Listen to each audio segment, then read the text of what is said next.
Good morning, I'm back. And I hope that those of you who are first-timers at NFPRI History Institute now understand what I meant yesterday when I said you are in for a very intense but exhilarating 28 hours or so of conference. We've had a tremendous roster of speakers, in my opinion. I hope you agree. And now it's time for our concluding session. One of our most esteemed, valued senior fellows at the Foreign Policy Research Institute is James Kurth. He's a retired professor from Swarthmore College. He is himself a student of Samuel Huntington at Harvard. And one of Kurth's, principles or mottos, slogans, is that even though political scientists like himself always want to look for the big picture and for great patterns and whatnot, they must never, ever overlook what he calls the realities of the mentalities of the localities. And indeed, I think we'll all agree that our policymakers in Washington should obey that same advice. But Kurth, like his mentor Huntington, also, of course, would immediately go on to say that the purpose of understanding local realities and cultural and historical and geographical contexts of world issues is not simply to become a specialist, but to apply that knowledge to the big picture. And that is what we want to do in this final session.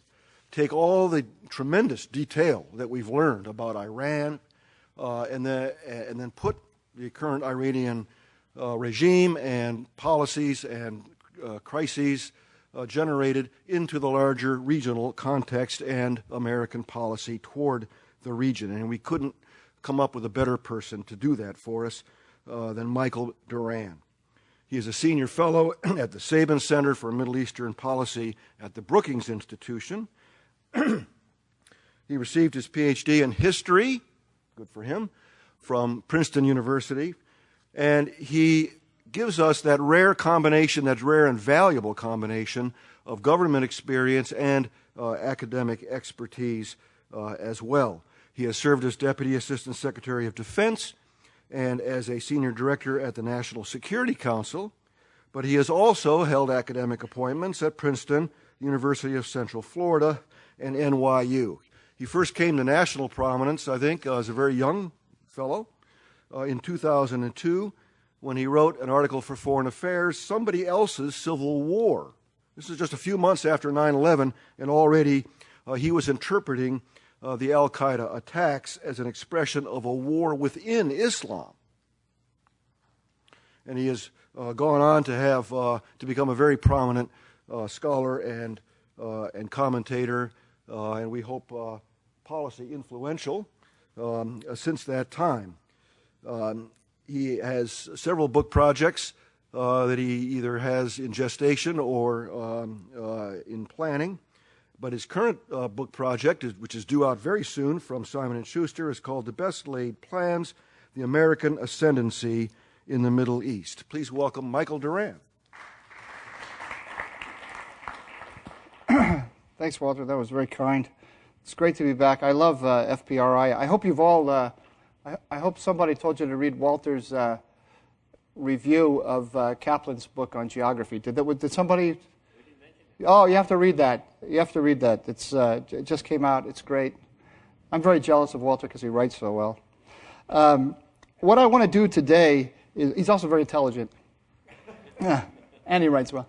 What I want to do today is two things. I want to sort of simultaneously, I want to give you the 30,000-foot view of U.S.-Iranian relations in historical context. And then talk a little bit about, at the same time, about what that means for what's likely going to happen in the U.S.-Iranian negotiations that will likely take place after the elections. I'm going to try to keep it at a very, very high, very high level, at 30,000-foot level, general level, and not get too much down into the specifics. Let me start with looking at the American side of this problem of U.S.-Iranian relations. And I'd like to do it with a little device. I'd like to run through some of the major foreign policy doctrines of the presidents and talk about how they relate to the Persian Gulf. I have a thesis. I'm not going to push it here, but I think that almost all of the foreign policy doctrines of the presidents have much more to do with the Persian Gulf than people have recognized. None of them are explicitly, with the exception of the Carter Doctrine, none of them are really specifically about the Persian Gulf, but I think the Persian Gulf was in their minds when they came up with these doctrines. The one exception is the Reagan Doctrine, and I'm not going to bother with it. But let me just quickly run through them. Not so much that it's really important to get a handle on all the doctrines, but it's just a nice way to kind of get a sense of the sweep of the U.S. engagement with the Middle East. So the first one, of course, is the Truman Doctrine in 1947. And you remember the context is that the British Empire is collapsing. The British have an economic crisis in the winter of 47. Their industry basically shuts down. That's what gives rise to the Marshall Plan. But as a result of their economic weakness, they have to pull out of all kinds of positions they have around the globe. They pull out of India, they pull out of Burma, and they also pull out of the Eastern Mediterranean. They pull out of Palestine, and they pull out then from Greece and Turkey. And they can no longer support Greece and Turkey against the Soviet Union and against Soviet-inspired rebels in Greece. And so they come to Washington and they drop the problem on Truman's desk. And Truman goes before Congress and asks for support from Congress for a policy of supporting free people. This is a quote now: free people who are resisting attempted subjugation by armed minorities or by outside pressures. Now, specifically, he asks for aid to give to Greece and Turkey, but he's got the Persian Gulf in his mind. Everybody does at this point, because this is the beginning of the Cold War. We have now translated the documents from the Soviet Nazi negotiations when they partitioned Poland, and the Soviets told the Nazis, the center of our aspirations is the Persian Gulf. They were sort of starting to divvy up the world, and they said it very clearly, and we had it in the Nazi documents. And so we are concerned about the Persian Gulf. Why do we care? We cared because the oil of Europe came from the Middle East. And Europe was in such an economic straits. The strategy in the Cold War was to build up Europe as a balance against the Soviet Union. You couldn't do that without Middle Eastern oil. We were afraid that either the Soviet Union itself or a political movement, a Middle Eastern political movement aligned with the Soviet Union, would be able to get its hands on the spigot of Middle Eastern oil and shut down the economies of Europe. That was the strategic consideration. 10 years later, we get the Eisenhower Doctrine. That's when we get finally the final collapse after the Suez Crisis. Immediately after the Suez Crisis, that's the final collapse of Britain in the Middle East. There was a British security system in the region set up after World War I. The British were the dominant power. Now they are no longer. We had a hand in that. We don't need to go into the details here. We had a hand in putting an end to the British as the dominant power, inadvertently, I would add, but we did. But Eisenhower immediately realizes that there's a vacuum in the region, and he goes before Congress and asks for prior authorization to support allied movements or states in the region that are threatened by global communism. The language is to secure and protect the territorial integrity and political independence of such nations, requesting such aid against covert armed aggression from any nation controlled by international communism. It's a funny phrase, controlled by international communism. The intent behind the doctrine was to stop both the Soviet Union and Nasser of Egypt. Nasserism was sweeping the region. and Eisenhower was concerned about containing Nasser. He didn't want to go. He didn't want to engage in a frontal assault on Nasser because he thought that would kind of build him up. So he wanted to go at him indirectly. But that's the idea that he had in his mind. Once again, just exactly the same as Truman. He's concerned that the ultimately bottom line is he's worried about the flow of oil to Europe, and he's worried about the Soviet Union or somebody allied with the Soviet Union getting their hands on it. So then by 1957, we have the United States announcing itself as the dominant power in the Middle East and taking responsibility, security responsibility for the entire region. One thing I'd just like to point out about this process from the Truman Doctrine to the Eisenhower Doctrine is it was not altogether willful. The United States backed into its ascendancy in the Middle East. It wasn't looking. Eisenhower was very wary of the region, and he was trying to keep it at arm's length, or trying to solve the problem of keeping the free flow of oil to Europe, trying to solve it without direct U.S. intervention. From the moment he came into power, he wanted to do this all indirectly, and it just didn't work out for him. So he ends up kind of backing into this position of dominance. So then we get the Nixon Doctrine in 1969. Now that's really, Nixon isn't so much thinking about the Persian Gulf as he is Vietnam. The doctrine says the United States would assist in the defense and development of allies and friends, but would not undertake all the defense of free nations, all of the defense of the free nations of the world. In other words, we've overextended. We've taken on too much. We have to retrench. And what we're going to do is we're going to build up local policemen, local allies, proxies, who are going to look after our interests. And of course, it's Vietnam that is on his mind first and foremost. But the feeling has significant implications for the Persian Gulf. And they are that we're going to build up proxies in the Gulf. And the two most important ones are Iran and Saudi Arabia. Notice again here that there's this ambivalence about the region. There's a desire to pull back and not get sucked into it. That's intensified under Carter. Carter comes in, and I want to dwell a little longer on Carter than anybody else, because I think that there are some very interesting historical parallels to be made from the transition from Nixon Ford to Carter, and the transition from Bush to Obama. There's a lot of really strong parallels, which I hope will come out as I discuss it here. Unfortunately, their history, it doesn't give you answers. It just raises questions. But I'll come back at the end to some of the questions that it raises after I discuss the Obama doctrine. So Carter, you remember, came in with a feeling that a kind of Manichaean anti-communism resident in the Republican Party had led to a great overextension and a militarization of foreign policy. So he gave this famous speech at Notre Dame about the inordinate fear of communism. Let me read you just a couple paragraphs from it because it's striking, and here I think you see a real parallel with the ethos of the Obama administration. The mentalities of the localities. What was it?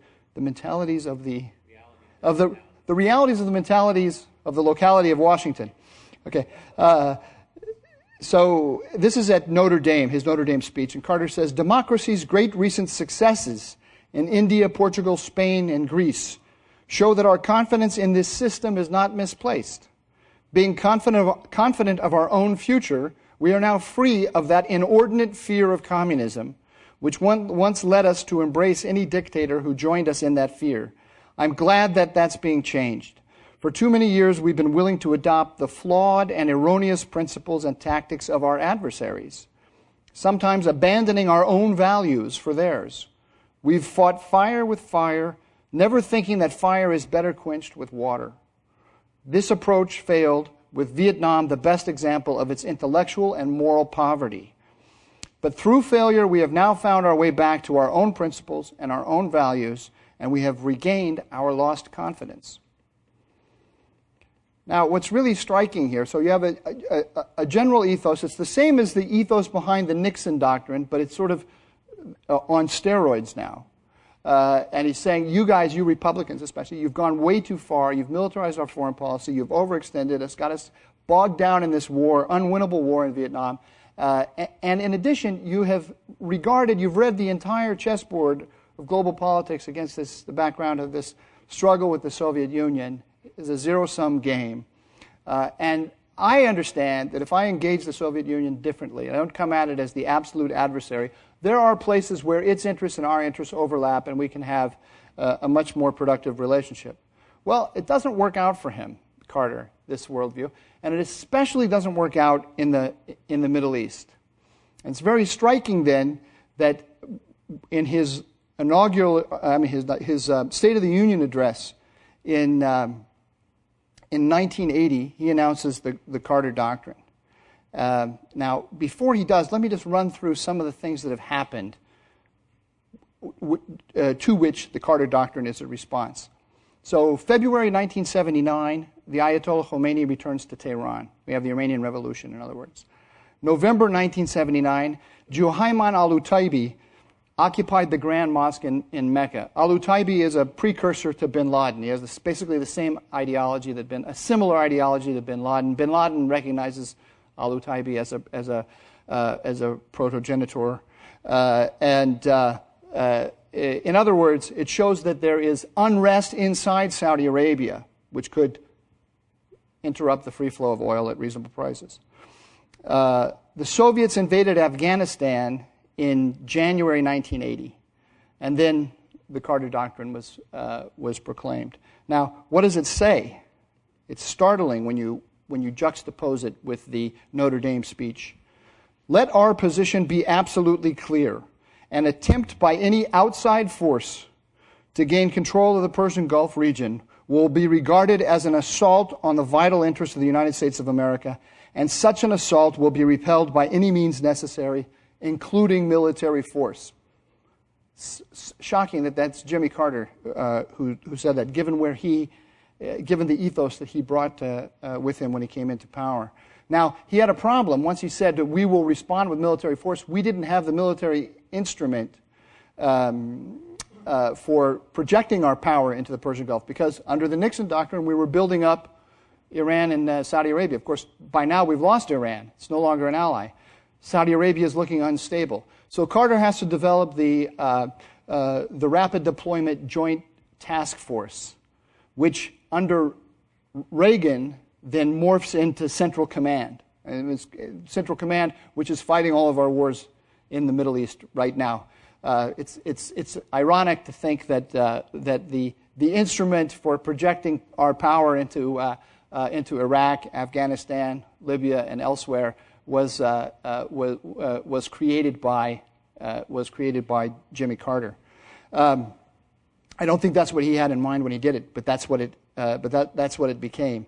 It underscores this irony of history, underscores the extent to which it's difficult for presidents to get out of the Middle East. Once again, you find you have a president who does not want to do this. He doesn't come in at all with the intention of doing it, but he kind of backs into a position of announcing U.S. dominance and preeminence in the region. Now, one little note here. I just want to point out that the language of the doctrine and what it really meant are not identical. The language of the doctrine says that we will regard any attempt to gain control of the Persian Gulf by an outside power. What we're really saying, this is just, if you look at the documents behind the doctrine, you see that they are concerned at that whole bundle of problems that I listed. There's instability in Saudi Arabia, there's the Soviets in Afghanistan, there's the revolution in Iran, et cetera, et cetera, et cetera. They're worried about Iran, not just the Soviet Union. But because of the sensibilities, the nationalist sensibilities, the xenophobia of the region, Carter doesn't want to announce that the United States is the dominant power and it won't let any power other than the United States be the dominant power in the region. He's not going to say it because that would just be a red flag to a bull. It would cause more problems than it would solve. But that's what he's saying, basically. It's not just the Soviet Union we're protecting the region against. We are no power inside the region or outside the region will dominate the Gulf. Okay, let me then just jump down to the Obama Doctrine, because I don't want to spend forever on this. But once again, just like we had from Eisenhower to Nixon, Carter, we've got this feeling again in Washington that we've overextended, and we want to pull back. And I think this is the essential context for understanding our relations with Iran right now. Is the U.S. is in extrication mode, and I strongly suspect, I cannot prove this. If Romney wins the election next week, we'll see before our own eyes how much continuity and how much change there will be between Obama and Romney. I suspect, though, that this extrication feeling is going to exist in the Republican Party as much as is going to exist in the Republican Party as it does in the Democratic Party. I think it will probably be less pronounced in the Republican Party, but it will be there. I suspect it's basically the question I want to put before you. Are we looking at is the advent of the Obama Doctrine a significant historical transition? Are we going to look back 50 years from now and say, you know what, right about the time of Obama, maybe it was 2007 with the economic crisis. Was it the Obama election, or was it the Iraq War and the economic crisis that was the turning point, and we started to pull back from the region? I don't have an answer to that question. I just want to put it out to you. I think it's a good question, and I think the Romney ethos is no. We are going to maintain our primacy. We are going to maintain our leadership. We are not going to retreat. And so on. But you can see, if you just step back and look at it, you can see that there are really powerful forces that are creating this ethos in Washington. So anyway, the Obama Doctrine, and I'm just reading here from David Sanger, the New York Times reporter who's just written the best. I think it's the best book on the Obama foreign policy. He labels it the Obama Doctrine, and he says it's this. When confronted with a direct threat to American security, Obama has shown he is willing to act unilaterally in targeted get-and-get-out fashion that avoids at all cost the kind of messy ground wars and lengthy occupations that have drained America's treasury and spirit for the past decades. Now, the question, if I rephrase the question that I put before you about whether we're at an historic turning point is, does the Obama Doctrine supersede the Carter Doctrine? Is it perfectly in keeping with the Carter Doctrine? Is it a revision of the Carter Doctrine? Or is it a completely new one? I don't think there's an answer to that question at all. And this wasn't the Obama Doctrine is a label that David Sanger put on the realities of what he saw President Obama doing.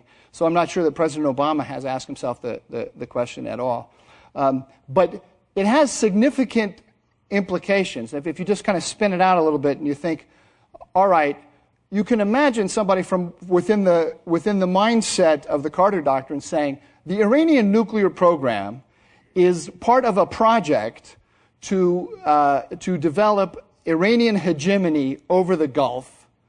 That is a direct threat to the vital interests of the United States. We will not tolerate it. Therefore, we have to strip Iran of its nuclear weapons. You can imagine someone thinking like that. Plenty of people do think like that.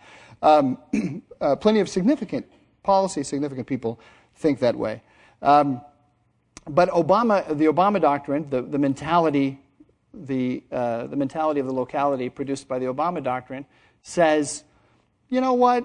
We can tolerate a lot more disruption in this area than we have in the past. We don't have to be responsible for every little problem in this region. Only when it is a direct threat to the vital interests of the United States And you know what? I'm not so sure that the free flow of oil in the Persian Gulf is all that vital as it used to be, et cetera, et cetera, et cetera, et cetera. Again, this is not the debate we're having yet, but you can see this debate is coming. It's coming soon, I believe. All right, now, that's the kind of 30,000-foot view of the context in which the Americans are engaging with Iran. And I think, just to sum up the American position, it's one of tremendous ambivalence. That's where I would put the emphasis. And it has been ambivalent, I would also say, from the very beginning. We don't really want to be here. We would rather find another solution. We'd like to work through proxies. We'd like to engage in offshore balancing. We don't want to have to be responsible for every little brush fire that flares up in the region. And yet, time and again, we found it impossible or very difficult to avoid this kind of direct control. There's once again another effort underway to pull back somewhat. We've sent a clear signal in doing so to the entire region that we've a clear signal of ambivalence and ambiguity to the entire region. The Iranians are exploiting it. The Iranian propaganda, if you follow it, is screaming at every level, every day, the U.S. is running for the exits. We are the successor to the Americans. If you're allied, if you are allied with the Americans in the Middle East, you are in the position of the South Vietnamese at the end of the Vietnam War. Their helicopters are on the embassy leaving, and when they leave, you're going to have to deal with us. So you might as well start dealing with us now, because when they're gone, we're going to remember who were our friends and who was friendly to us and who wasn't. Now, that's not what Iranian diplomats are saying at the UN to European diplomats, to Middle Eastern diplomats, and so on. And to American diplomats. They're sending a message of sweetness and light. And the message that they're sending behind the scenes is, what do these Americans want? What do they want? They're so difficult to deal with, these Americans. They put all these sanctions on us.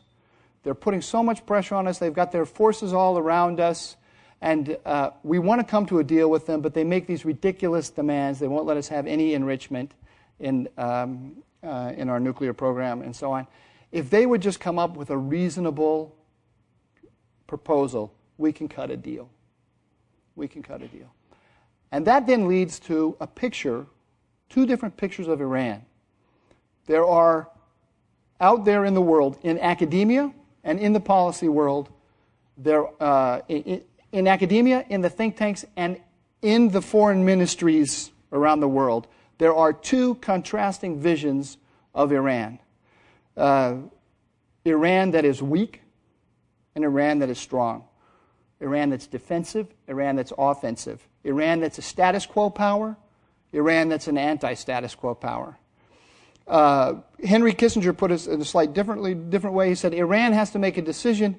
Is it a nation state or is it an ideological movement? Is it a global Islamist movement or is it a nation state just looking after its interests?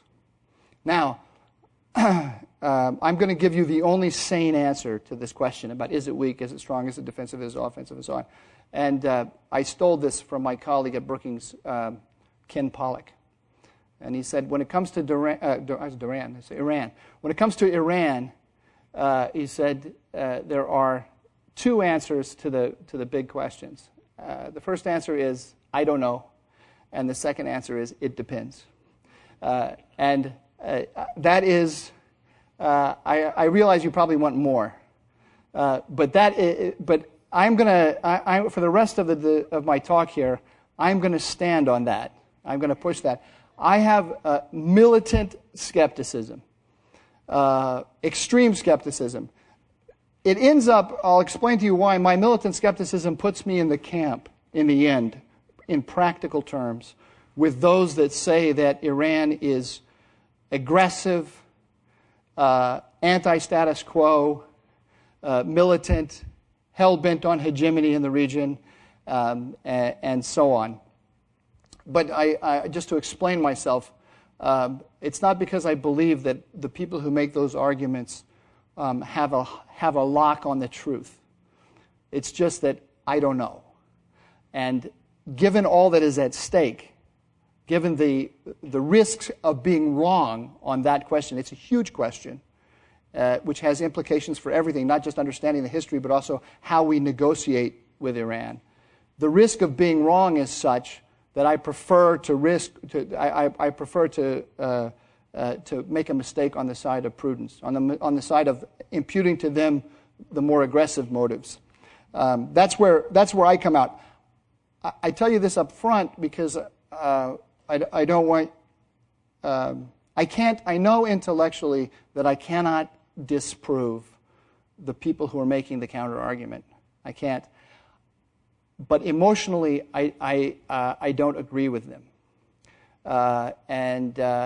You'll have to decide. Each one of you has to decide for yourself where you come down on balance. I wanted you to have a sense of where I'm coming from, and to realize that I'm not the best proponent of the there's a deal to be had with Iran.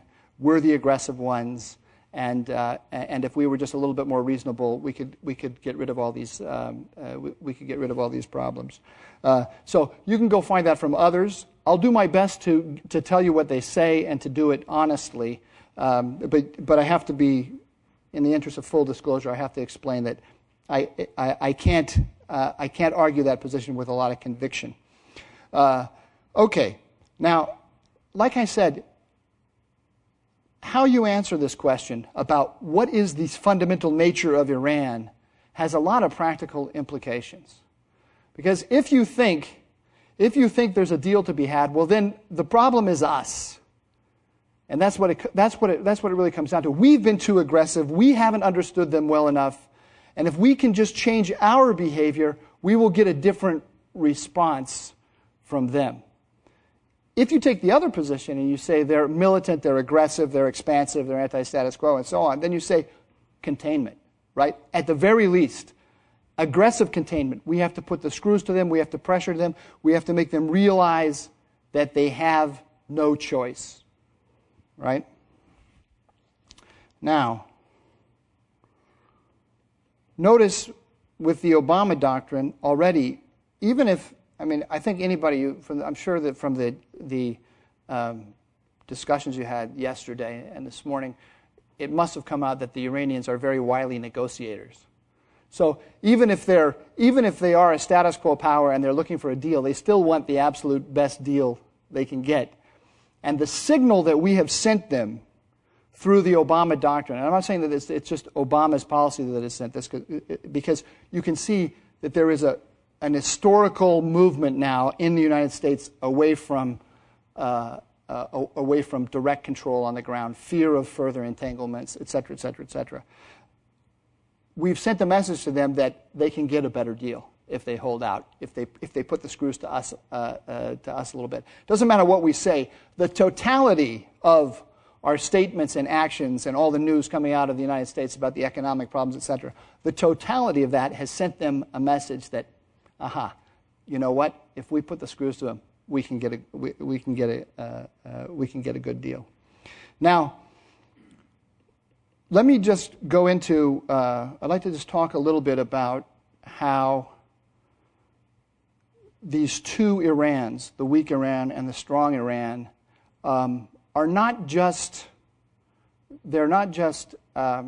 perspectives about the decision making of the Iranians. They are actually perspectives on the Middle East as a whole. And I'd like to just give you a couple of examples to show you what I mean. And it's why, in the end, there are sort of two schools, and never the twain shall, two schools of Iranian analysis. They are actually two schools of Middle Eastern analysis, and they will never, ever come together.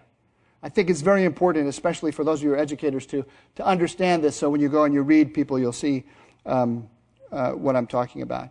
The one school, which is represented by Middle Eastern studies, basically. There's a big dividing line in Middle East analysis, right down the middle of it. And it's one question puts you on one side or the other of the dividing line. And It's what went wrong, or whose fault is it? This mess in the Middle East, all the difficulties that the United States or the West has with Middle Eastern countries, whose fault is it? Is it the fault of the Middle East or the Middle Easterners, or is it the fault of the United States? If you go into Middle Eastern studies in the United States, whether that's into Iranian studies or into Middle Eastern studies, it's almost guaranteed, almost not quite, but almost guaranteed that you put the fault with the United States. That it is Western imperialism and a history of aggressive behavior by the West that has created all of the difficulties. We will get out of the difficulties by adopting a more conciliatory policy toward Middle Easterners. That attitude is very, very powerful in Middle Eastern studies, and it has a reflection in the policy world, as well.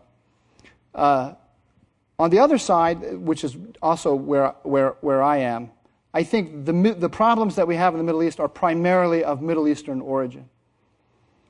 Now, that's an absolutely unacceptable position to have in Middle Eastern studies, because it looks to somebody who's in a Middle Eastern studies environment like you are, it's too close to bigotry, because you're saying, oh, those people, because of the way they think, they can't, et cetera, et cetera, et cetera. That's not what I'm saying. I'm looking at it from an historical point of view. The Middle East, in the Middle East we have basically 3 or 4 nation states: Iran, Turkey, Egypt, and Israel. A nation state is a country where the boundaries of the nation, the people, the society, and the boundaries of the state are more or less coterminous. And the people regard the state as a representative of the culture and values, of their culture, their values, their history, and so on.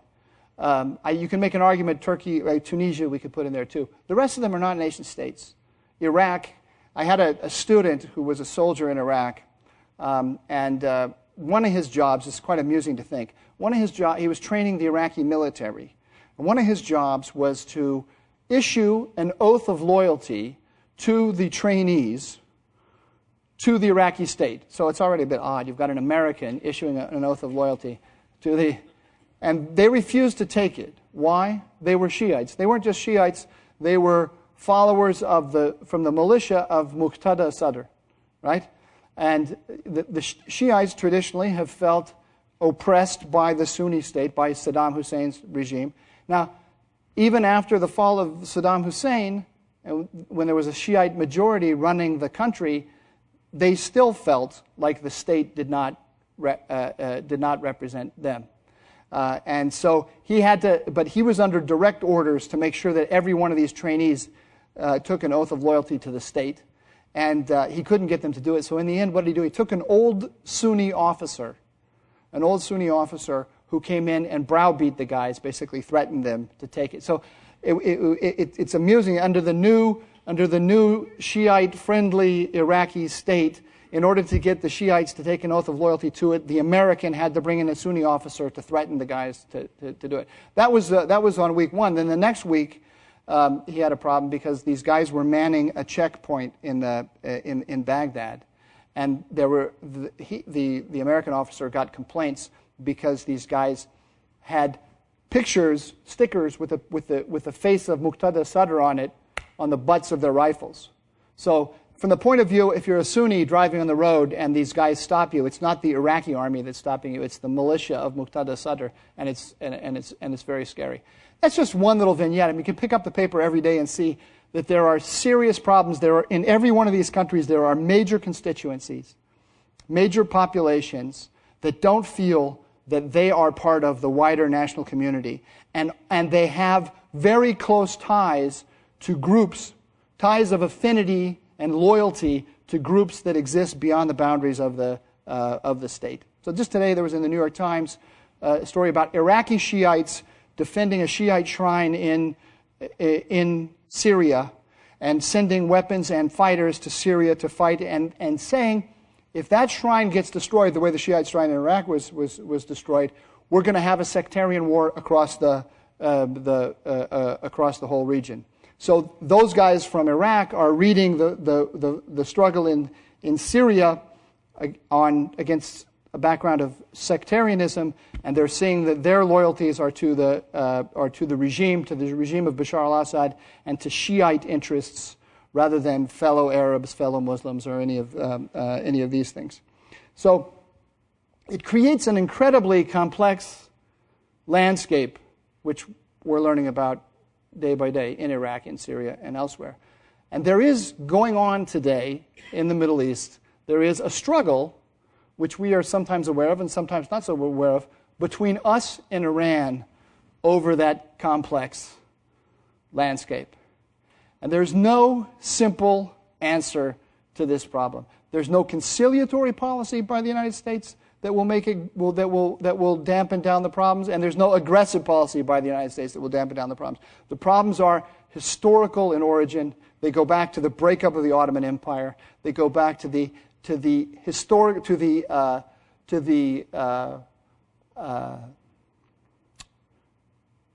what do you call it when you inherit a what?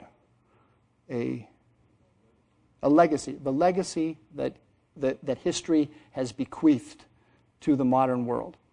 That's what I'm saying. I'm not saying those people, their mentality, and all of that in that sense. In a sort of grand historical sense, the region's a mess. That's what I'm saying. In one sentence.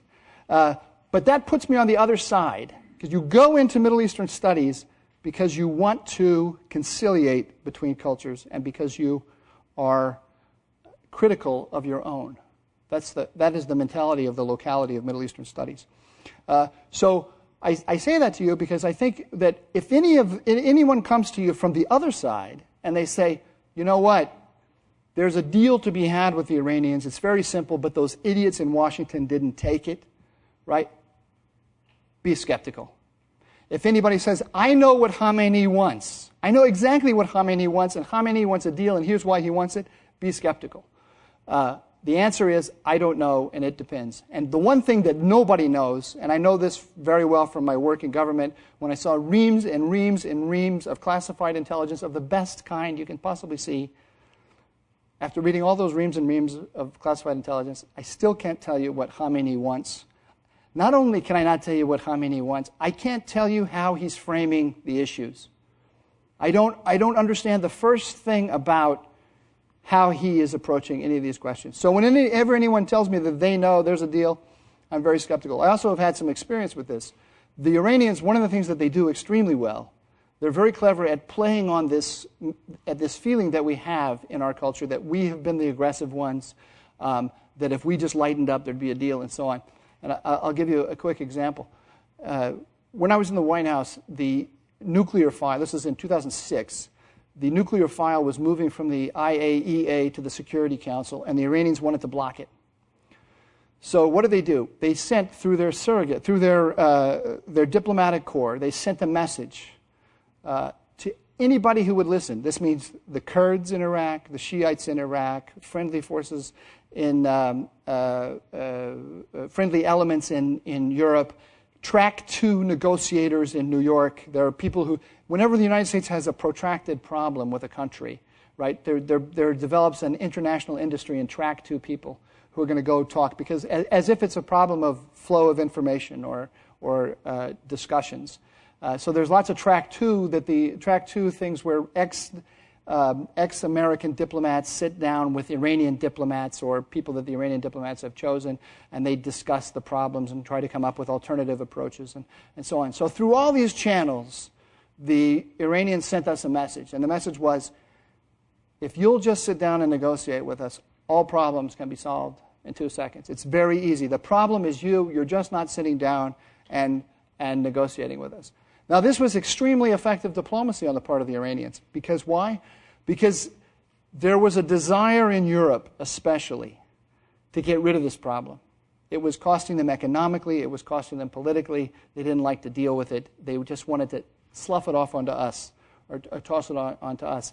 And the Iranians were giving them an argument. The argument they were giving them is, it's the recalcitrance of the Americans that's causing the problem. If the Americans would just sit down one-on-one with the Iranians, then the problem would go away. Now, from our point of view, this feeling that was welling up in Europe is a big problem. Why? Because one of the best things that we've got, modes of pressure that we've got on Iran, is the international coalition. And if it becomes a U.S.-Iranian bilateral negotiation, those guys will run away in a second. They'll go off. The Italians, the Germans, they'll start cutting their own economic deals, especially now. We were thinking about it back then anyway. Their own economic deals. They'd love to just have us be responsible. My favorite channel through which the Iranians sent this message was Barbara Slavin. At the time, she was the international affairs correspondent, the Middle East correspondent for USA Today, a journalist, right? Ali Larijani, the national security advisor for Khamenei, sent a secret message to Steve Hadley, the U.S. national security advisor, through a journalist. This is just genius, because what do journalists do? Journalists don't keep secrets. Journalists don't do, their job is not to do backroom negotiations. They tell stories. What's the story the Iranians told them? Iranians reach out to the United States with conciliatory gesture. Evil, nasty, stupid Bush administration slaps them down. Right? That's the story. And all they had to do, they didn't have to put the story like that. They just had to send the secret message through the journalist. But basically, that's what they were doing through all of these different channels. And it actually put us back on our back feet. We were in a difficult situation because of this feeling welling up among the Europeans. So what we did, I thought it was clever. It was not my idea. I wish I could claim it. We conditioned. We said to the Iranians, we sent the message back through everybody. We'd love to sit down with you. We'd love to come to a deal. And here's the conditions under which we'll sit down with you. Suspend for suspend. You suspend the enrichment of uranium. Stop the centrifuges. With no prejudice to the question of whether you have the right the right to spend the centrifuges or not, to enrich uranium or not, just as a goodwill gesture for negotiations. You stop spending the centrifuges, and we will stop moving the file from the IAEA to the Security Council, and then we'll sit down and we'll talk. But you can't use negotiations as a way to buy time to enrich more uranium. Well, they said get lost, right? And the supposed deal, wonderful things were possible if we would just sit down. Apparently that wasn't true, because it just evaporated in a second. But the myth lives on. The myth lives on that there's a simple answer if we would just sit down and that we would just come up with the right equation. It is an ethos among many diplomats in the academic community and in the think tank community. I told you my prejudice ahead of time. I consider it a myth. There is a whole story out there about the grand bargain that was offered the Bush administration by the Iranians. Again, the grand bargain was of this sort of thing. It was designed to feed those groups, to sow dissension in the Western camp, to play one off against the other, to buy the Iranians time so that they can keep going. That's my interpretation. The other side, and there are many very intelligent, experienced people who can make a very good argument about the way we have played our hands and how at certain crucial moments when there might have been a deal, we didn't come forward with something that was very attractive. And so there's no argument that I can make that will convince these people that see it the opposite way that I'm right, because they have a very intelligent narrative about how this whole thing has progressed. Now, let me just expand the aperture a little bit and talk about the Middle East and how you can see two different Middle Easts and not just two different Iranian negotiating strategies. And let me just talk a little bit about Hezbollah in Lebanon. Hezbollah is an Iranian creation. Hezbollah is four things simultaneously. It's a Lebanese political organization. It's a global terrorist organization.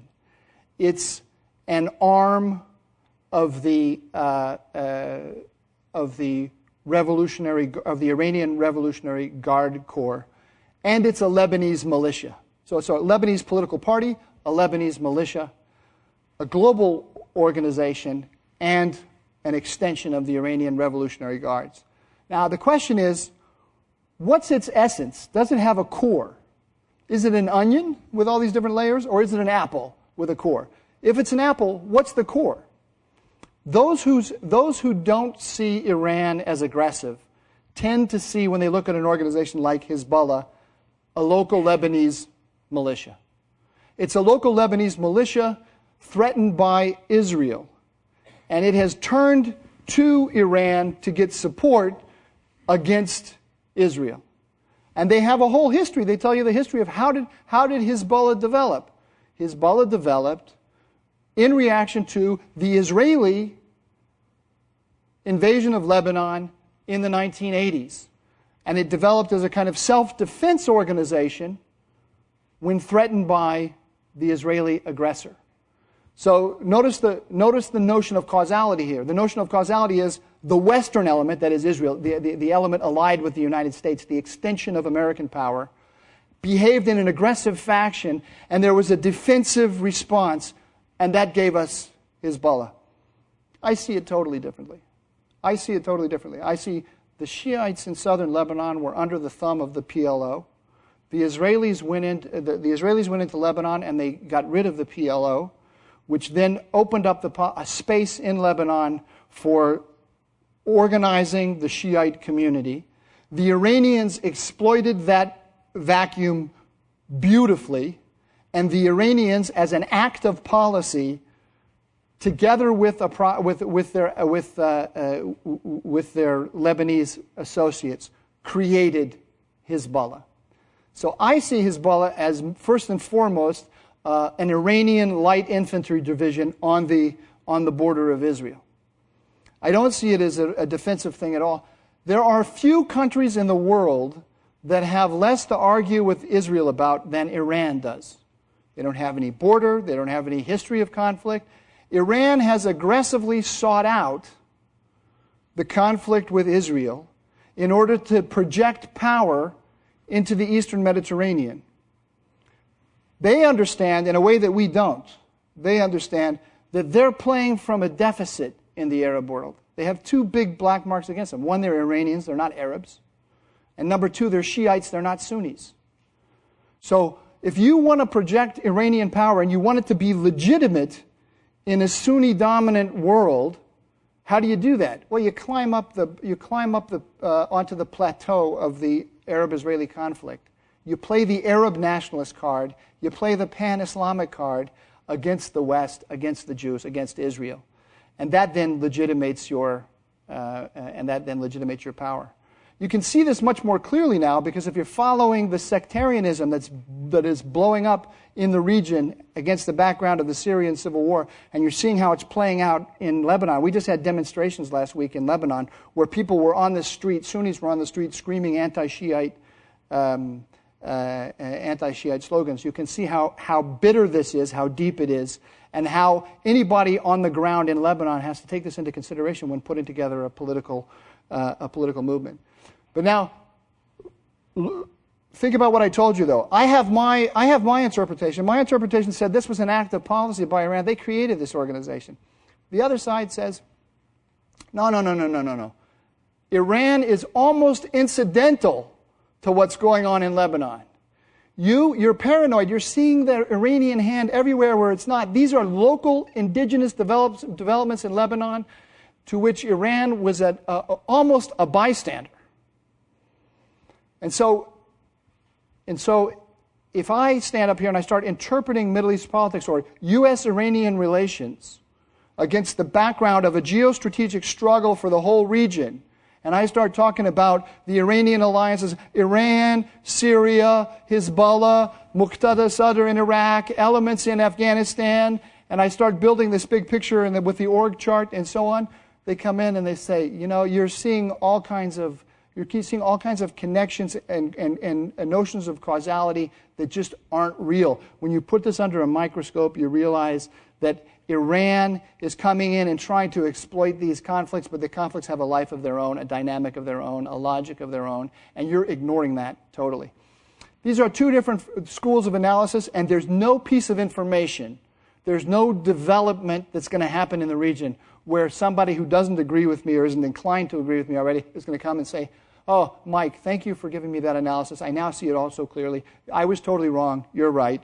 And it's not going to happen. It's not going to happen. And for you guys, it's a big problem because you have to decide yourselves which side you are more inclined to agree with. Because, like I say, in a debate, in an honest intellectual debate, there cannot be victory.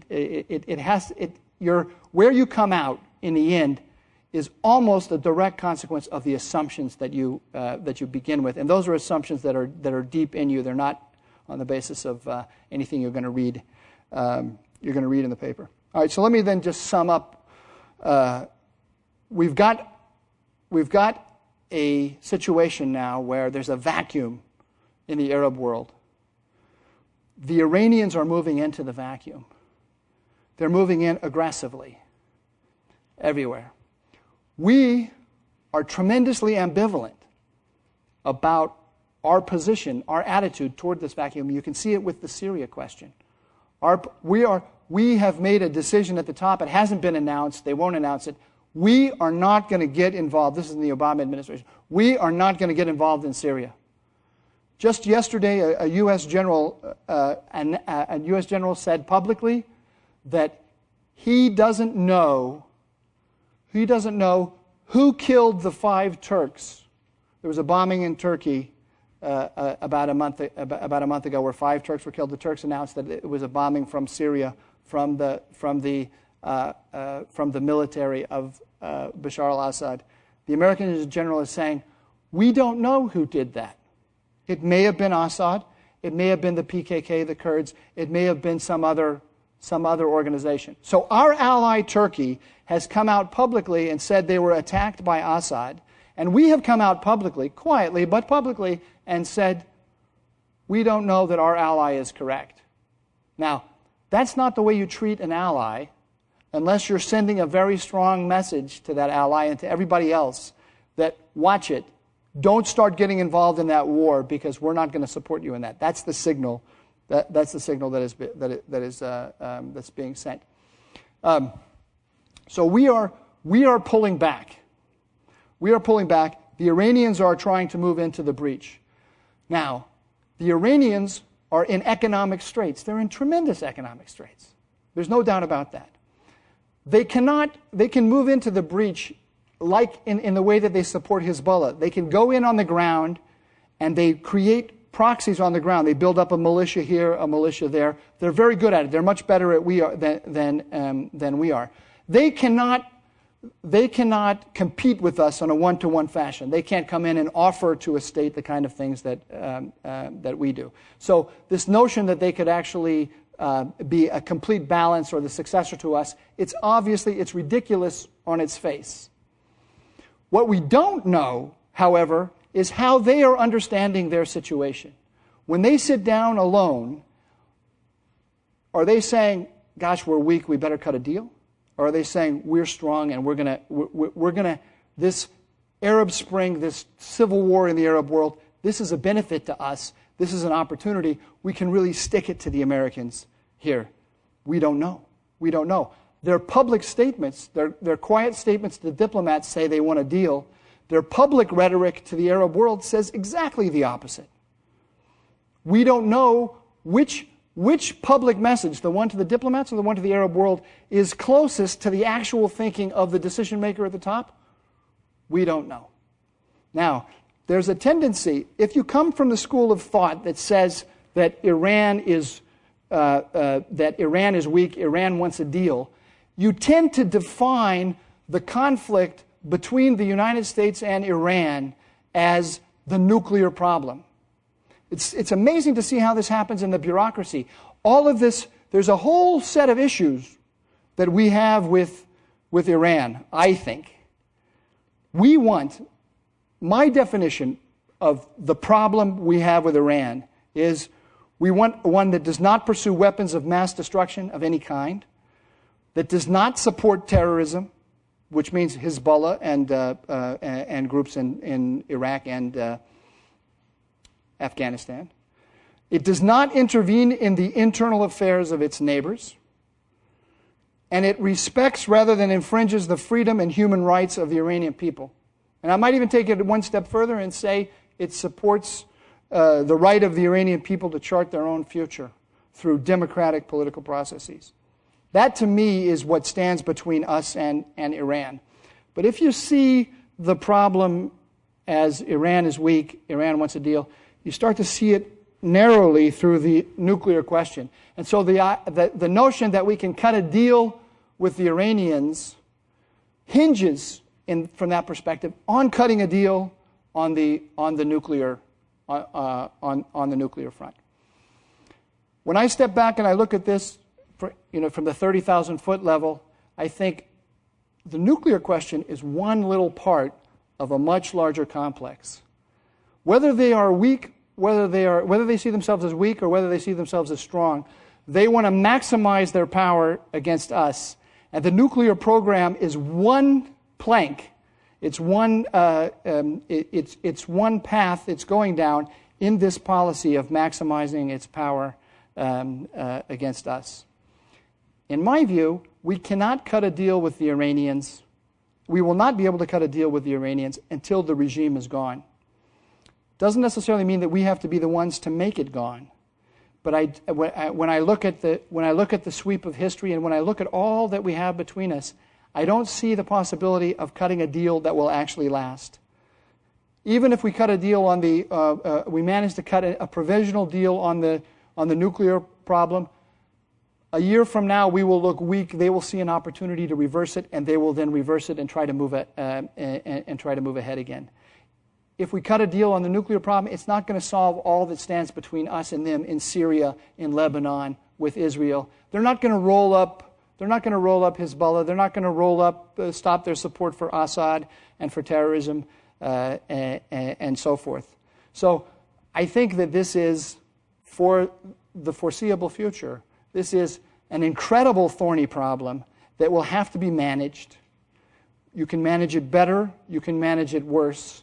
But there is not going to be any solution to it. And I also believe that the Iranian nuclear problem is one that is not going to be solved.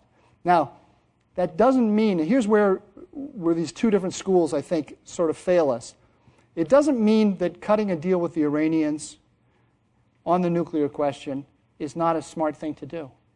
It might be, and it doesn't mean that it's not possible either.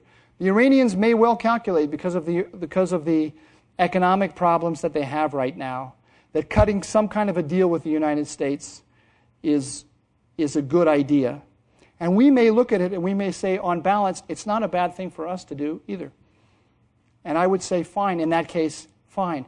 What I worry about, however, is the tendency on the part of us, especially when we have such a strong emotional desire to make it all go away, that we will cut a deal that is not advantageous to us, that actually that lessens the pressure on Israel, on Iran, that breaks up the coalition, has the effect of destroying the coalition that we put together in order to put pressure on them, and allows them to keep their powder dry, or their enriched uranium dry, to fight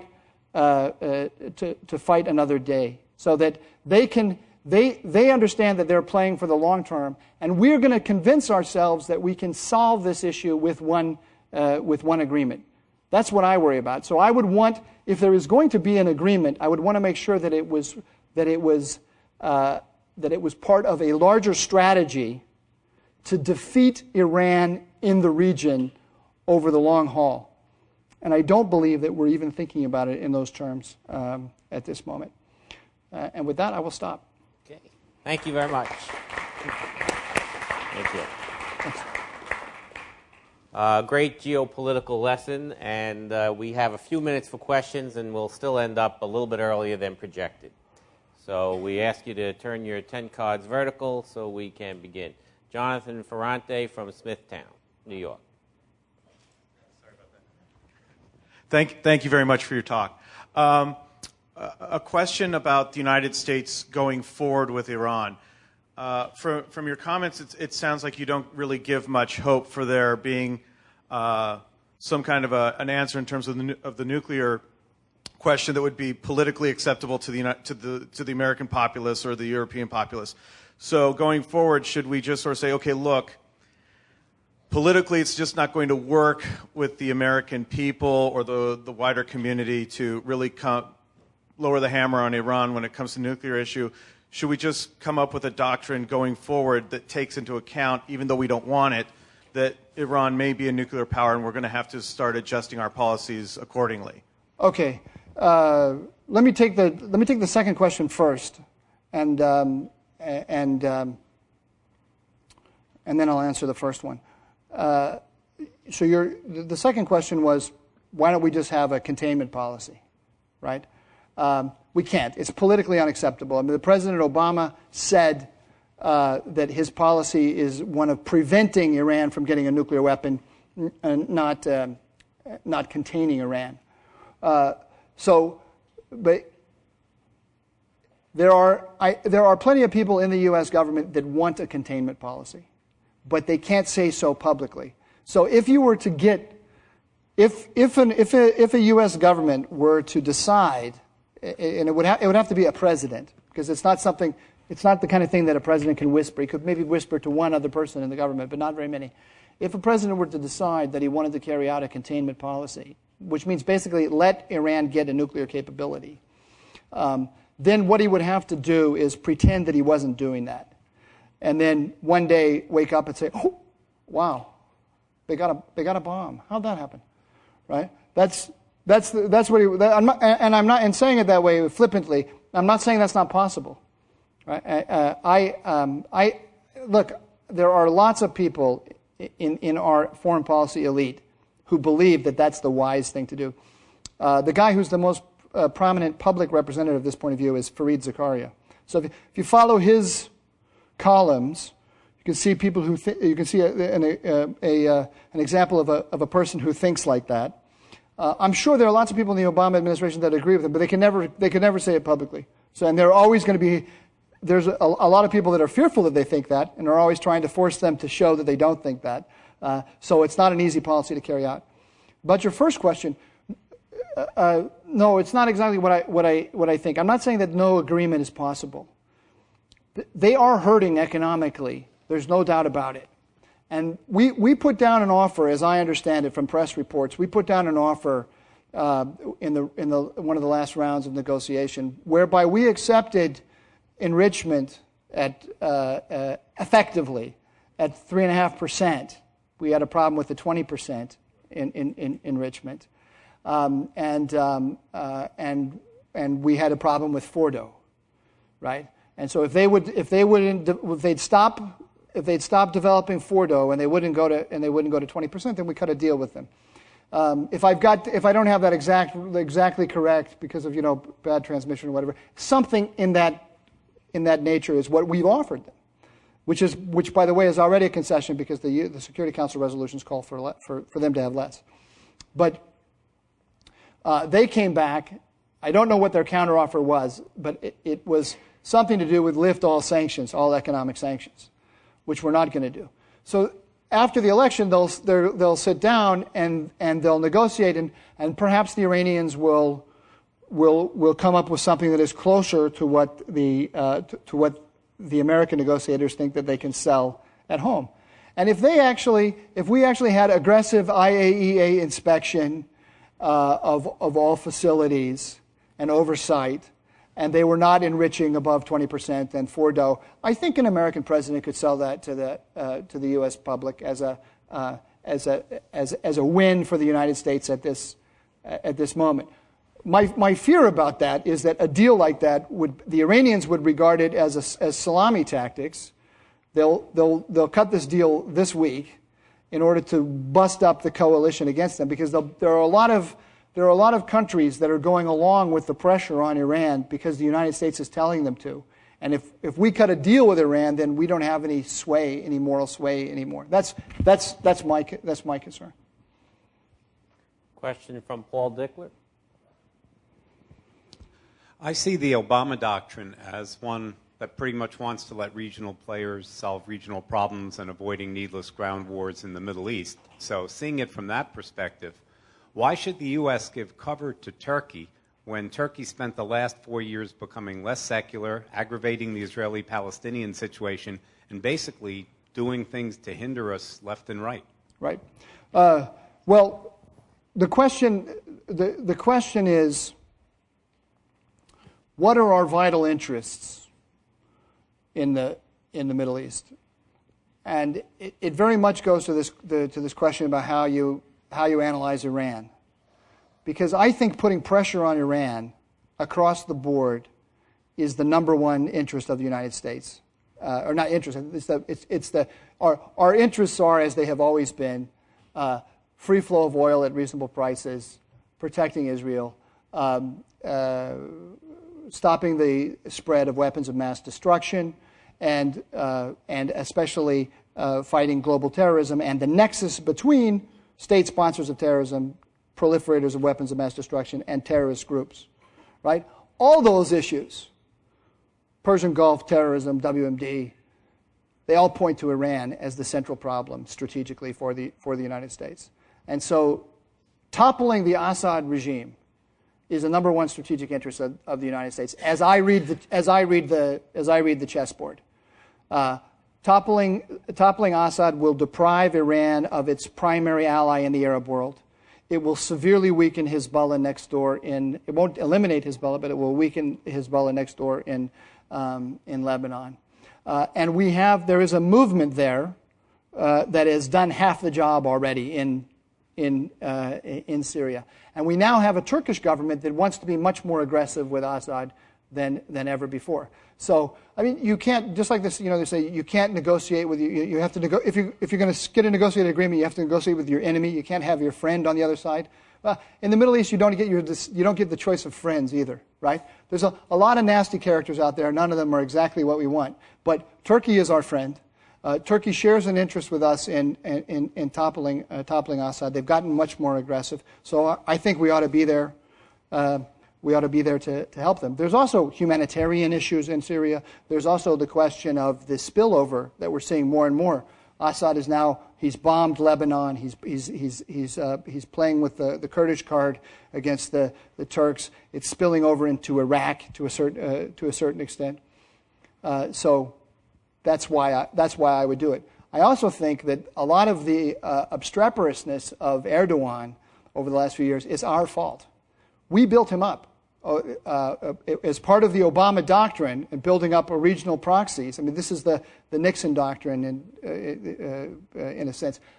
Erdogan was the anointed one from the Obama White House. And so we built up he had a notion of playing a much bigger role in the region, and we did nothing to deflate that notion. So for me, it's not an either-or question. It's how you manage an ally. I feel the Turks kind of inflated him through the election process in Turkey, and then I don't think he needed the U.S. to get those ideas. Yeah. Okay, Carol Bendall from Troy, New York.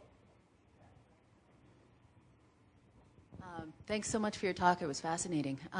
Do you have thoughts on whether or not Iran's stated intentions towards Israel are as hostile as they seem to be, or do you think that is part of building up their own power and bargaining position?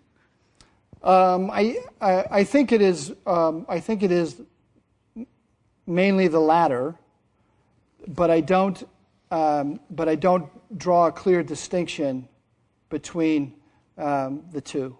I mean, the two are not mutually exclusive. I mean, if you've decided that the way to project your power into the Eastern Mediterranean is by climbing on the Arab-Israeli conflict, by exploiting the Arab-Israeli conflict, then you're exploiting the Arab-Israeli conflict. I mean, there's no two ways about it, and that leads to all kinds of complications for the United States.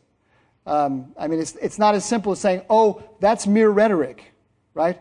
The mere rhetoric of the Iranian regime means that Hezbollah has more rockets and missiles than any of the armies except the Israeli nearby. And so we have a terrorist organization with an arsenal that outstrips any of the states. And that can lead, if you had a nuclearized Iran and you have a Hezbollah with the ability to target Tel Aviv with its rockets and missiles, and you get a replay of what we had in 2006 of a war between Israel and Hezbollah, and it takes place with Iran then stepping in and saying, halt that, or you're going to be in trouble with us. That's a whole different dynamic. Whether they wake up in the morning and say we're going to threaten Israel or not. I'll take the final question, and that is, if we help collapse the Assad government in Syria, how do we know we won't be replaced by something worse? Well, it won't be something worse. I can guarantee that.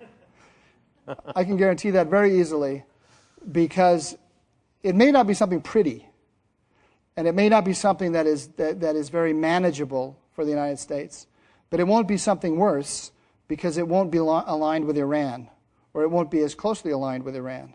And the number one strategic challenge that the United States has in the region is Iran. So now, there may be jihadis on the ground.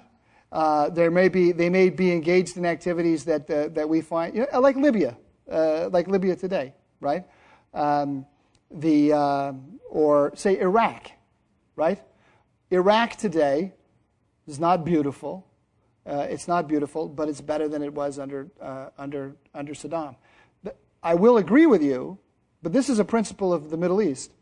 The solution to every problem brings with it new problems that are almost as bad as the ones you had before. But it's still good to solve problems. Well, on that note, we'll bring this to an end. Thank you. Well, I'm sorry to bring this conference to a close. It's been great having all of you with us, and I hope it was beneficial to all of you in various ways that you can incorporate into your classroom experience.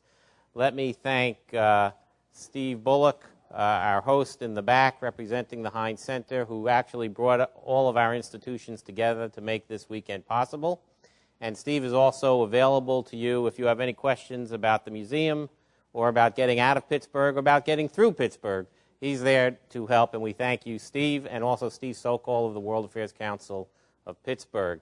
We thank all of our speakers, and thank you, Mike, for bringing this to a great closing, bringing all the strands of thought over the weekend together in this final lecture.